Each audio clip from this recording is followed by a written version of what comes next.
Here in New York City, Mayor Michael Bloomberg has shocked many in the city by tapping a wealthy media executive with no background in education to run the city's school system, the largest in the country. Kathleen Black, the chair of the Hearst publishing empire, will replace Joel Klein, who announced he is resigning to take a job at Rupert Murdoch's News Corporation. At a press conference, Black acknowledged the job will be difficult. I have no illusion about this being an easy next 3 years. Quite the opposite. But what I ask for is your patience as I get up to speed on all of the issues facing K-12 education today. What I can promise is that I will listen to your concerns, your interests, and your expectations. In turn, I ask the same of you. Mayor Michael Bloomberg praised outgoing schools Chancellor Joel Klein. Today, by any measure, and no matter who you compare our kids to, their progress couldn't be clearer. We've raised graduation rates every single year, and they are now 20% higher, based on statewide standards, than they were 4 years ago, compared to just a 3% raise in the rest of the state. And remember, graduation rates had been flat for a decade before we abolished the old Board of Education. No one deserves more credit than Chancellor Joel Klein. Over the past 8 years, Joel has taken an organization that was a case study in dysfunction and turned it into one that the Obama administration has hailed as a national model. He has been a tireless champion for children and a fearless proponent for reform, whether it was ending social promotion or expanding charter schools, or instituting school progress reports, or fundamentally rethinking the way we approach tenure. To talk more about Joel Klein's legacy and the future of New York City's public schools, we're joined by Elizabeth Green, editor of the highly regarded news website Gotham Schools. Welcome to Democracy Now! Thanks, Juan. Well, Elizabeth, your reaction when you heard around 3 o'clock a couple of days ago that Joel Klein was about to resign and that immediately the mayor named his replacement?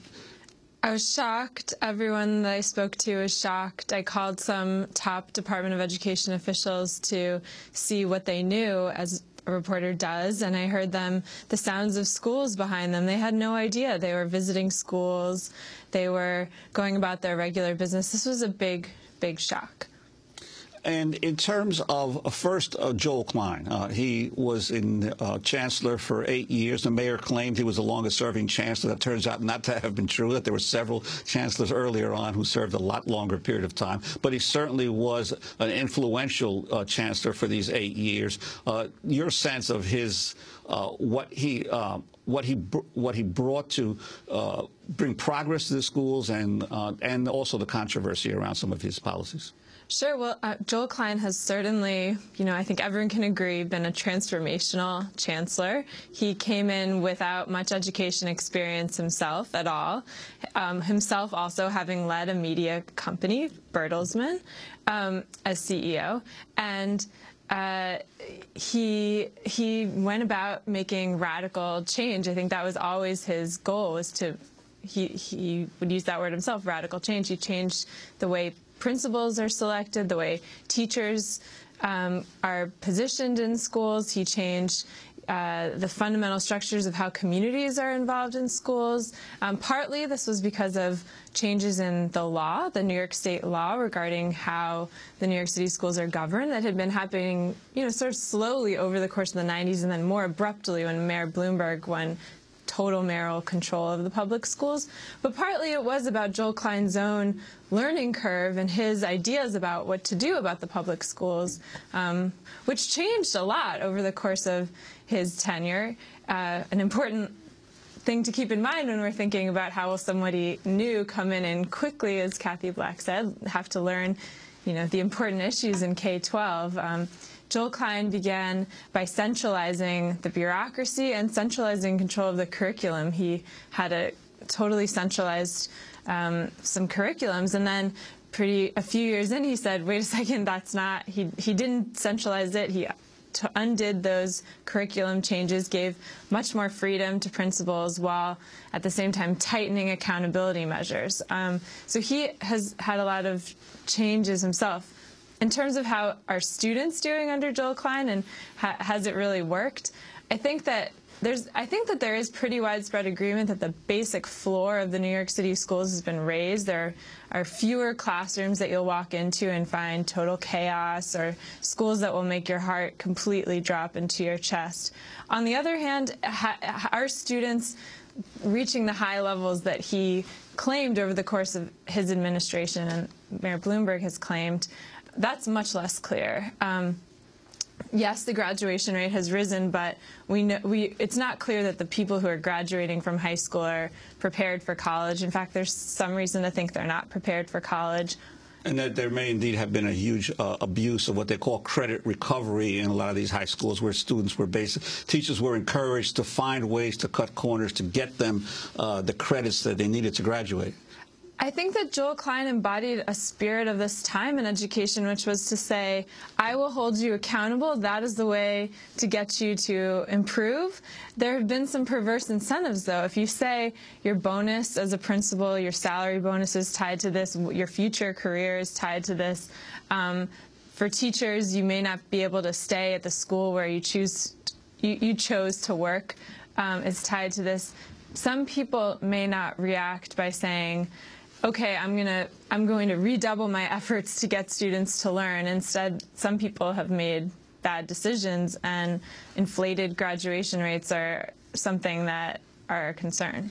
Now, this whole issue of bringing in another non-educator, this is the third non-educator in a row, a third person from the corporate world, first Harold Levy, then Joel Klein, and now Kathleen Black. I mean, it seems to me no baseball executive would hire a general manager who knew nothing about baseball. No board of directors of a bank would hire someone who had absolutely no knowledge about financing. And yet, as I talked to principals and teachers in the last few days, they have felt insulted that it appears that it's now becoming commonplace to hire to run the biggest school system in the country someone who has no knowledge in education and needs actually a waiver from the state just to be able to assume the job. Right. The state law requires that you have some education background or get a waiver to be chancellor of the city school system. I think, what is Mayor Bloomberg saying? What is his rationale for bringing in Kathy Black? His rationale is we're facing a terrible, dismal economy. The federal stimulus is about to run out. That has been preserving teacher jobs in New York City, but that's not going to last. And some serious, tough decisions are going to have to be made. Therefore, who do we need? We need somebody who's had experience laying off employees. We need someone from the media business, maybe. We need somebody who's a budget expert. That's his argument. At the same time, how do you make decisions about, I think it's worth asking, how do you make decisions about what to cut when you don't understand the thing you're cutting? Kathy Black, what's going to be really important to watch her do in the next, 2-3 years is, who is she going to trust? How is she going to make these decisions? How is she going to know what to cut and what not to cut? It's going to be a big learning curve, I think. Well, I want to thank you for being with us. We'll continue to follow this story as well as we have been on public education trends across the country. Elizabeth Green is a reporter and editor at Gotham Schools. When we come back, we'll go to Haiti, where a cholera outbreak has reached the capital of Port-au-Prince, and we'll be joined here in our studio by the Haitian-American novelist Edwidge Danticat. Stay with us. Way of life.